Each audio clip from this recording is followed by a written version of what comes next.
సాయికృష్ణ ఆచూకీ తెలియలేదు, హాజరుపరిచేందుకు మరికొంత సమయం ఇవ్వండి పోలీసులు. విచారణను 29కి వాయిదా వేసిన హైకోర్టు. విజయవాడకు చెందిన గాదె సాయికృష్ణ ఆచూకీ తెలియలేదని పోలీసులు హైకోర్టుకు తెలిపారు. ఈ నెల 29లోపు సాయికృష్ణ తన ముందు హాజరుపరచాలని పోలీసుల్ని హైకోర్టు ఆదేశించింది. ఈ మేరకు హైకోర్టు న్యాయమూర్తులు justice R Raghunandan Rao, justice టీసీడీ శేఖర్తో కూడిన ధర్మాసనం గురువారం ఉత్తర్వులు ఇచ్చింది. విజయవాడలో కృష్ణలంక చెందిన సాయికృష్ణపై కృష్ణలంక పోలీస్ స్టేషన్లో పలు కేసులు నమోదయ్యాయి. కొంతకాలంలో మార్కాపురంలో ఉంటున్న సాయికృష్ణను కృష్ణలంక పోలీసులు తీసుకొచ్చారని, ఇప్పటి వరకు దిగువ కోర్టులో హాజరుపరచలేదని అతని తల్లి విజయలక్ష్మి హైకోర్టును ఆశ్రయించారు. తన కుమారుడిని హైకోర్టులో హాజరుపరిచేలా ఆదేశాలు ఇవ్వాలని కోరుతూ ఇటీవల హైకోర్టులో హెబియస్ కార్పస్ పిటిషన్ దాఖలు చేశారు. ఏంటిదనంటే, ఆంధ్రప్రదేశ్ రాష్ట్రంలో ఎంత దారుణంగా రెడ్ బుక్ అనేటటువంటి రాక్షసత్వం, లోకేష్ పైశాచికత్వంతో జంగిల్ రాజ్ పాలన నడుస్తుందంటానికి ఈ కుర్రాడిదే ఒక ఉదాహరణ. ఇతని పేరు గాదె సాయికృష్ణ. ఇతను కాపు సామాజిక వర్గానికి సంబంధించినటువంటి యువకుడు. ఈరోజు మనం మాట్లాడుతున్నది జూన్ 16వ తారీఖున మనం ఇప్పుడు ఈ వీడియో చేస్తున్నది.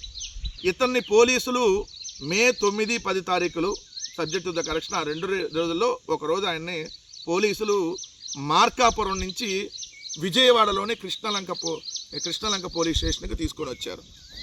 ఇక్కడ దాదాపుగా 37 రోజులు అవుతుంది.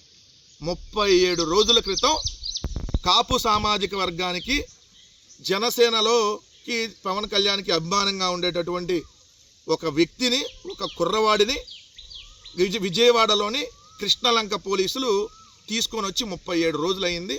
అతను బతికున్నాడో చచ్చిపోయాడో ఇప్పటి వరకు తెలియదు. అతన్ని లాకప్ డెత్లో చంపేసి అతన్ని శవాన్ని కూడా ఏదైతే తగలబెట్టేసి బూడిద కూడా లేకుండా చేశారనేది ప్రస్తుతం వినపడుతున్నటువంటి మాట. ఈ తల్లి ఎవరైతే ఉన్నారో, ఈ గాదె సాయికృష్ణ గారి తల్లి విజయలక్ష్మి గారు పోలీస్ స్టేషన్కి వెళ్తే, నీ కొడుకుని చంపేస్తా, చచ్చిపోయాడనుకో, వాడిపై ఆశలు వదులుకో, వాడు ఇకపై నీ వద్దకు రాడు అంటూ కృష్ణలంక సిఐ నాగరాజు గాదె సాయికృష్ణ గారి తల్లి విజయలక్ష్మి గారికి చెప్పినటువంటి మాట.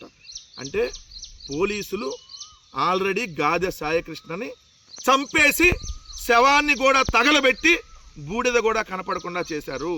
సో ఆ తల్లి ఏదైతే న్యాయవాదుల్ని ఆశ్రయించి బార్ కౌన్సిల్ని అక్కడ, అయ్యా నా కొడుకు బతికుంటే ఎక్కడున్నాడో చూపించండి, లేదా చచ్చిపోతే శవాన్నైనా చూపించండి, లేదంటే ఆ బూడిదనైనా ఇవ్వండి, వెళ్ళి నేను ఏదైతే కృష్ణానదిలో ఆ బూడిదనన్నా నేను ఆ బూడిదను కృష్ణానదిలోనే కలుపుకుంటానని చెప్పి ఒక తల్లి ఆవేదన. అంటే ఇది సాయికృష్ణకు సంబంధించినటువంటి ఒకటే కాదు, ఈ రాష్ట్రంలో ఈరోజు వ్యవస్థల తీరు, కొంతమంది పోలీసుల్ని అడ్డం పెట్టుకొని చేస్తున్నటువంటి దారుణాలు. ఒక కుర్రాడిని చంపేసి శవాన్ని కూడా దొరకకుండా చేసి 37 రోజులు అవుతున్నా తల్లి కోర్టులకు వెళ్తే ఇప్పటి వరకు ఎక్కడున్నాడో తెలియదని పోలీసులు చెప్తా ఉన్నారంటే, ఇది ఒక సిఐకో లేదంటే ఒక యువకుడికో సంబంధించినటువంటి అంశం కాదు. ఇలాంటి సాయికృష్ణలు ఎంతమంది ఈ 2 సంవత్సరాల్లో బలయ్యారు.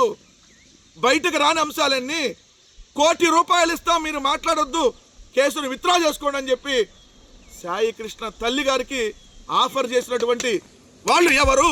ఖచ్చితంగా ఇవన్నీ బయటకు రావాలి.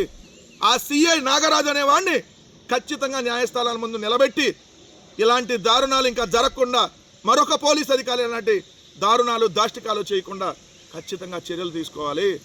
గౌరవ హైకోర్టు వారు దీన్ని రేపు 29వ తారీఖులో ప్రొడ్యూస్ చేయకపోతే చాలా సీరియస్గా దీన్ని అంశాన్ని తీసుకొని ఈ వ్యవస్థలని, ఇక్కడ ఉన్నటువంటి ప్రభుత్వాన్ని ఖచ్చితంగా కూడా శిక్షించేలాగా ఆదేశాలు ఇవ్వాలి. ఎందుకంటే తప్పు ఎవరైనా చేస్తే న్యాయపరంగా శిక్షించేటటువంటి అధికారం పోలీస్ యంత్రాంగానికి, కోర్టులకి ఉంది. కానీ తీసుకొని వచ్చి మనుషుల్ని చంపేస్తాం, శవాలను కూడా కనపడకుండా చేస్తాం, మీ దిక్కున్న చోటు చెప్పుకోండి, నీ కొడుకు చచ్చిపోయాడు అని అనుకో అంటే ఎక్కడికి పోతా ఉన్నాం? వ్యవస్థలో ఎక్కడికి పోతా ఉన్నాం మనం? ఈ రెడ్ బుక్ అనేటటువంటి అరాచకత్వం ఎంత దూరం వెళ్తుందో ఒకసారి ఆలోచించండి. ఈరోజు సాయికృష్ణకి జరిగిందే రేపొద్దున నీకు నీకు నీకు నీకు జరగదన్నటువంటి గ్యారంటీ ఏమన్నా ఉందా? ఈ ప్రభుత్వాన్ని ప్రశ్నిస్తే YSR Congress party social media వాళ్ళ మీద కేసులు పెడతారు.